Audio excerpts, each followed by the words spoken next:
Not all stars are the same. In this video, we're going to look at the spectrum of a second star you captured and see how it differs from the first star. Let's get started by loading your second star image into the software. As we did on your first image, click on the Image File tab first to make sure it's active, and then click Open. Then navigate to your file for your second star. Here on my machine, I'm going to load Image 2 and then click Open.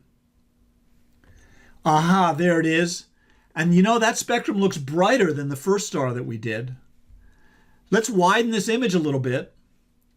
In fact, you may even be able to see some absorption lines right here on this screen.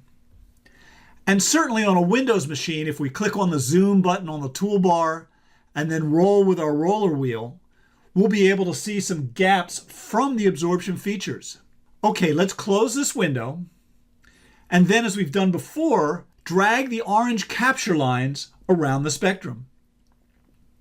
On the right, there's our intensity profile. Let's make some more room for the graph by dragging the vertical divider to the left.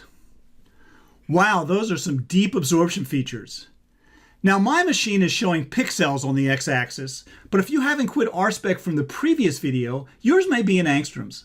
Regardless, we have to recalibrate since this is a second image.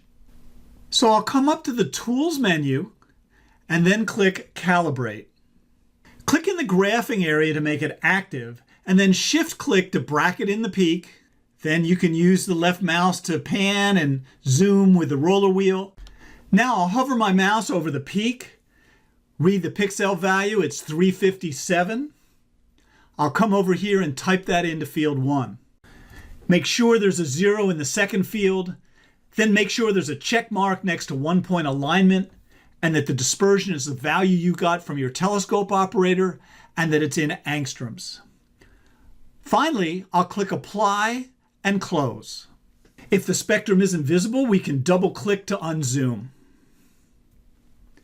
And for now, for clarity, if they're turned on your machine, let's turn off Fill on Windows machines and turn off Synthesize. So as we've seen before, let's find the hydrogen absorption features by clicking on the toolbar button for elements, turn off any checkboxes that are on, and then select Hydrogen Bomber. Whoa, I don't see any matches. This star is very different from our first star. I don't see anywhere the blue hydrogen reference lines go through a feature in our red star data. Over here, I'll click on helium, and it's the same thing. There really don't seem to be any matching pattern here either. Before we go any further, let's take a look at these 3 flames. Simple enough, right? I have a rhetorical question for you. Are they all the same temperature? What do you think? Well, in normal circumstances, of course, they're different temperatures.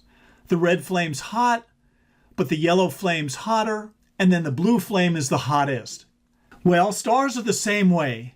They'll be different colors because their visible surface temperatures are different. Just like the flames, these stars are coolest in the red and hottest in the blue. To make it easier to talk about stars with different temperatures, astronomers have given them these letter names. Due to historical reasons, these letters aren't in the familiar A, B, C, D, E, F alphabetical order. Here's a bit of history for you. It was in 1901 that a woman named Annie Jump Cannon and her team of women at Harvard came up with this powerful classification system that's still in use today, almost 120 years later. It was an enormous accomplishment, especially given the era. Over the years, professional astronomers have studied these star types using all sorts of instruments. They've also studied the spectra in the lab, and they developed mathematical models to help understand why stars are different temperatures and how their composition varies. And here's the thing that's going to be helpful to us right now. They found that on these relatively cool stars, that the amount of a molecule named titanium oxide goes up and up and up as the stars get more and more cool. By the way, titanium oxide's close cousin, titanium dioxide, is used in suntan lotion and paint coloring. Anyway, if I can keep from distracting myself here, the point is, if titanium oxide is detected in a star, that helps us determine that it's probably a reddish star, a type K, or more likely, a type M. Well, stars are the same way. Here back in our spec in the elements window, let's turn off helium if it's on, and then we'll scroll down and select titanium oxide. And wow, look at that spectrum. Every one of the lines matches our data. That says a lot. That means that as the starlight left this star, it has those wavelengths absorbed. That's really good evidence that this is a type M or K star. So how hot is this star? Well, let's go back to the data. The visible layer of a star through which the starlight passed is about 3,500 degrees. So what more do we know about these stars? Well, the red and the ones we've looked at in our lab are called red dwarfs, and they're the most common star in the Milky Way, but they're not really very bright, so it's hard to see them with the naked eye. Some of these stars burn so slowly that they may not use up their fuel for trillions of years.